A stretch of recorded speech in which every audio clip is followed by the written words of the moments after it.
Hi everyone, welcome to my Visitor YouTube channel. Today I am going to show you how to make a club sandwich at home very easily. You can share with it your family and your friends and others. First of all, I need to tell you something. Please subscribe my channel and click on the bell icon. Let's see what are the ingredients to make it. අයිබෝවන් කියලා ඔබ සියලු දෙනාම ඉතාම ආදරෙන් මගේ ඉසිකට් නාලිකාවට සාදරයෙන් පිළිගන්නවා. අද මම ඔයාලට කියලා දෙන්න හදන්නේ කොහොමද රසමරස ක්ලබ් සෑන්ඩ්විච් එකක් ගෙදරදීම හදාගන්නේ කියලා.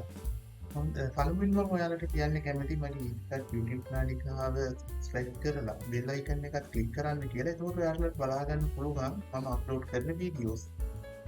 හොඳයි අපි බලමු මොනවද අවශ්‍ය කරන දේවල් කියලා මුලින්ම. පළමුවෙන් මම සස්පෑන් එකට බටර් ස්වල්පයක් දාලා බිත්තරයක් බුල්සයි එකක් විදිහට හදාගන්නවා.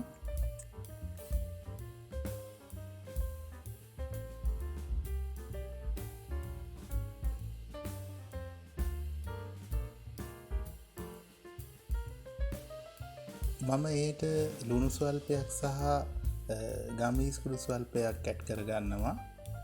ඊට පසුව මම දෙපැත්තම ෆ්‍රයි කරගන්නවා මේක පාම් පෙතිවල තැවරෙන නිසා. අද මම ක්ලබ් සෑන්ඩ්විච් එක හදාගන්න භාවිතා කරන්නේ චිකන් රෝල් ස්ලයිස්. ඔයාලට පුළුවන් චිකන් බ්‍රෙස්ට් එකත් මිරිනේට් කරලා ෆ්‍රයි කරලා හදාගන්න. නමුත් මම හිතනවා මේක බජට් එකට ගැලපෙයි කියලා.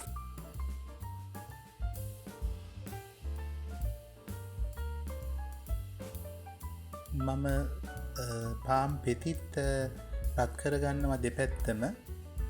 මම පාම් පෙතිවල චීස් ස්ප්‍රෙඩ් එක තවරගන්නවා. ඔයාලට පුළුවන් මයොනේස් එක භාවිතා කරන්න. නැත්නම් මයොනේසුයි ටොමැටෝ සෝසුයි දෙක කවලම් කරලා ස්පෙෂල් සෝස් එකක් විදිහට හදාගෙනත් ඔයාලට ගලප ගන්න පුළුවන්.